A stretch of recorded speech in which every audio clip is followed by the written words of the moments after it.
তো আপনি করে দেখেন আজকে আমার এই কুলের ক্ষেত, কুলের আবাদ দেখেন কীরকম লস করলাম আর কি আজকে আপনার করে দেখাম, দেখতে থাকেন আপনারা।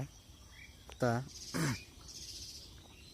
দুদিন বৃষ্টি হওয়ার পরে এই যে কল্যা গাছ একবার কোয়া যায়, জাগর একটু মানে বেশি আগে কাটছিল তারপর একটু দাম পাইছে, আর যারা একটু নমলা করছে মানে একটু 15 কি 20 দিন পরে যারা পরে একটু গাছ গাছছে, আমি দুই কাঠা মাটি গাছছি। তো আমার 2 কাঠা মাটি মনে হয় যে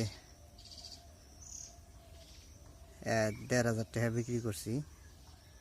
আর এই যে গাছ তো লাল লেগে গেছে গা,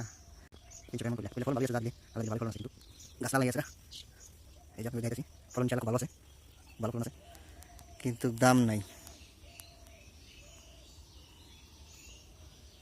তো কৃষকরা এইভাবেই মার খায়, আবাদে লস খায়,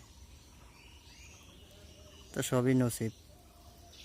এখন দেনালার মালিক আল্লাহ, নেনালার মালিক আল্লাহ, আল্লাহ দেয় আল্লাহ নেয়। তো এটা মন খারাপ করার কিছু নেই, আলহামদুলিল্লাহ আল্লাহ যা দিছে আল্লাহ শুক্রিয়া আদায় করি। আর এর বেশি তো কিছু করে পাবো না। এই যে ফলন,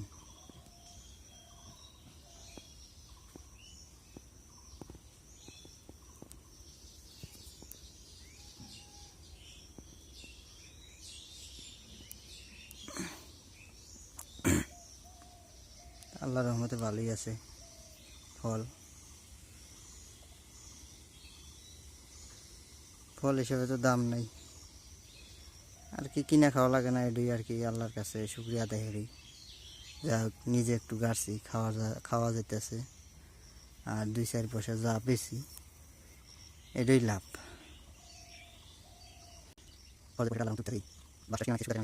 জাংলা কিন্তু সুতার জাংলা।